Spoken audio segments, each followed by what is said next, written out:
మొదటగా ఈ వీడియోలో మనం భగవద్గీత అధ్యాయము 16 శ్లోకము 10ను పరిశీలిద్దాం. ఈ అధ్యాయంలో శ్రీకృష్ణుడు దైవీ మరియు అసుర స్వభావాల గురించి అర్జునుడికి వివరిస్తున్నాడు. ఈ శ్లోకంలో అసుర ప్రవృత్తి గల వారి లక్షణాలను మరింత స్పష్టంగా తెలియజేస్తున్నాడు. మొదటగా ఈ పవిత్ర శ్లోకాన్ని భక్తితో విందాం.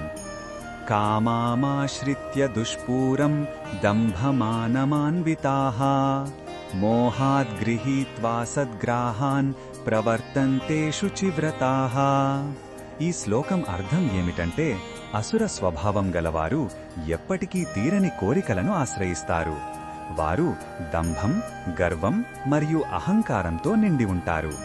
మాయలో చిక్కుకొని తప్పుడు సిద్ధాంతాలను పట్టుకొని అశాశ్వతమైన వాటినే గొప్పవిగా భావిస్తారు.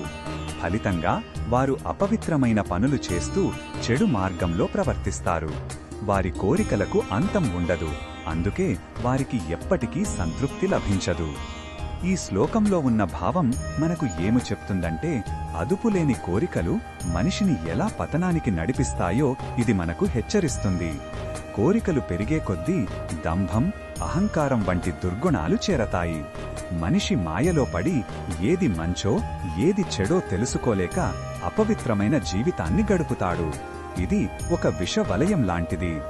ఈ బోధనను మన దైనందిన జీవితంలో ఎలా ఉపయోగించుకోవచ్చు అంటే, మన కోరికలను మనం గమనించుకోవాలి. అవి అవసరమా లేక కేవలం అత్యాశ వల్ల పుడుతున్నాయా అని ప్రశ్నించుకోవాలి. గర్వం, అహంకారం మన మనస్సులోకి రాకుండా జాగ్రత్త పడాలి. భౌతిక వస్తువులు, కీర్తి ప్రతిష్టల కన్నా శాశ్వతమైన విలువలకు, ధర్మానికి ప్రాధాన్యత ఇవ్వాలి. మన లక్ష్యాలు, వాటిని సాధించే మార్గాలు పవిత్రంగా ఉండేలా చూసుకోవాలి. మరిన్ని భగవద్గీత శ్లోకాల అర్థాన్ని తెలుసుకోవాలంటే మా తదుపరి వీడియోలను తప్పకుండా చూడండి.